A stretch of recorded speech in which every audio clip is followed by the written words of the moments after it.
Hello student, welcome to our channel CS engineering Gyan. Computer science के 11th के tutorial में हम लोग आज लेक्चर 5 की बात करेंगे, जिसमें हम लोग देखेंगे computer memory and it's type. आज का टॉपिक हमारा रहेगा। इसके हम लोग सब टॉपिक की अलग अलग वीडियो बनाएंगे, क्योंकि अगर हम लोग एक साथ इसे बनाएंगे तो ये लार्ज साइज की आपकी वीडियो बन जाएगी। तो इसमें कैश मेमोरी की हम लोग एक सेपरेट वीडियो बनाएंगे, प्राइमरी मेमोरी की आप सेपरेट होगी, सेकेंडरी मेमोरी की आपकी सेपरेट वीडियो आपको मिलेंगी। तो सबसे पहले अगर हम मेमोरी की बात करते हैं तो memory just like a human brain की तरह आपका होता है। ह्यूमन ब्रेन भी डेटा आपका स्टोर करता है, मतलब आपका कोई भी आपने सोच रखा है या कुछ डेटा आपने रखा है तो ब्रेन पे स्टोर होता है। वैसे ही कंप्यूटर सिस्टम के अंदर डेटा एंड इंस्ट्रक्शन को आपको स्टोर करना है, तो उसके लिए आप यूज करेंगे मेमोरी को।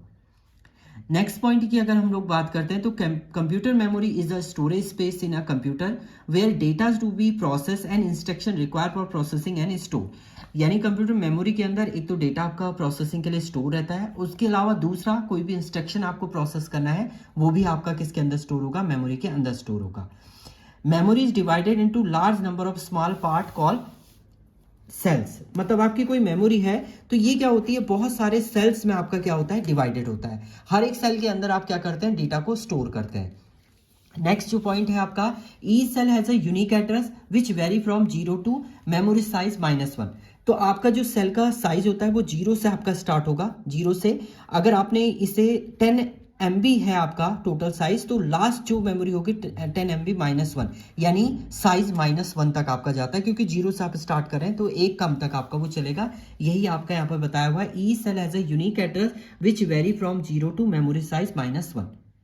Whenever we talk about the memory of the computer, जब आप कंप्यूटर मेमोरी की बात करते हैं तो मेनली आप बात करें मेन मेमोरी या प्राइमरी मेमोरी की बात करें, जिसके अंदर रैम एंड रोम आपकी आती हैं। इसके बाद जो मोस्ट इंपॉर्टेंट पार्ट होता है आपका यूनिट्स ऑफ मेमोरी की हम लोग बात करते हैं। तो यूनिट की बात करेंगे तो सबसे स्मॉलेस्ट यूनिट अगर हम बोलें कंप्यूटर की तो वो होती है आपकी बिट, जो स्टोर करता है आपका बाइनरी डिजिट 0 और 1 को। इसके बाद जो दूसरी यूनिट आती है, यहाँ पर थोड़ा सा गड़बड़ हो रहा है, 1 निबल आपका होता है। 1 निबल जो होता है वो आपका स्टोर होता है 4 बिट। जब आपकी 4 बिट कंबाइन होती है, 4 बिट का मतलब 1010, ये आपका कंबाइन हो गया तो एक निबल आपका बनता है। तो सेकेंड यूनिट आपकी निबल होती है, जिसमें 4 बिट का ये कॉम्बिनेशन होता है।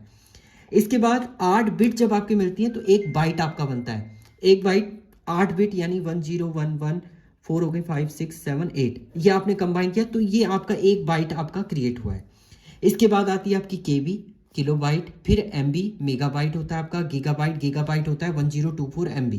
हर एक जो अपर वाली होगी वो नीचे वाले का 1024 होगा, ये याद रखिएगा आप।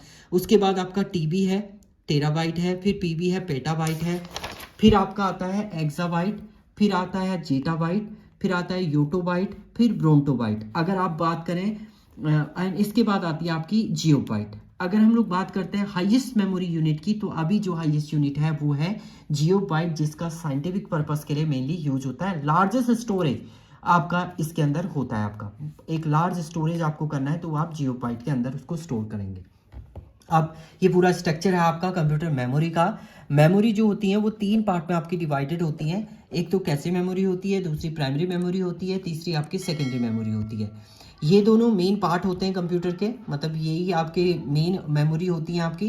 Cash memory fastest data access करने के लिए होता है, बट इसका जो साइज है बहुत कम होता है, MB में होता है, तो हम लोग मेनली प्रेफर करते हैं प्राइमरी मेमोरी को। प्राइमरी मेमोरी भी 2 पार्ट में होती है आपकी, रैम एंड रोम होती है। रैम वोलेटाइल होता है, रोम आपका नॉन वोलेटाइल होता है। रैम भी 2 पार्ट में होता है आपका, S RAM, D RAM. And ROM की हम लोग बात करते हैं तो P ROM, EP ROM, double EP ROM होता है। आगे हम लोग फर्दर इनको एक्सपेंड करके देखेंगे जब आपका हम लोग प्राइमरी मेमोरी की बात करेंगे। इसके अलावा अगर हम सेकेंडरी मेमोरी की बात करते हैं तो ये सेकेंडरी स्टोरेज है, आउटसाइड रहता है आपका। ये इसको ऑक्सिलरी मेमोरी भी हम लोग बोलते हैं, जिसके अंदर आपका हार्ड डिस्क है, डीवीडी है, सीडी है, फ्लैश ड्राइव है।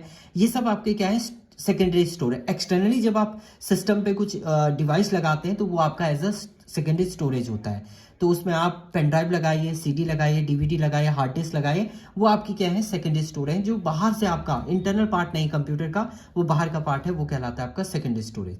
तो ये मेमोरी के आपके टाइप्स हैं, डिफरेंट टाइप के मेमोरी हैं। एंड ये कंप्यूटर मेमोरी थी आपकी। तो इसमें जो इंपॉर्टेंट है आपका यूनिट्स है, ये याद रखिएगा। सबसे स्मॉलेस्ट यूनिट आपकी बिट होती है, एंड सबसे लार्जेस्ट यूनिट की हम लोग बात करते हैं तो वो आपकी जियोबाइट होती है। तो ये आपका क्वेश्चन पेपर में क्वेश्चन भी आ सकता है। तो ये आपके मेमोरी का पार्ट था। नेक्स्ट वीडियो में हम लोग देखेंगे कैश मेमोरी एक्चुअल में होती क्या है, कहाँ पर ये स्टोर होती है, वो सब हम लोग देखेंगे। Thank you student.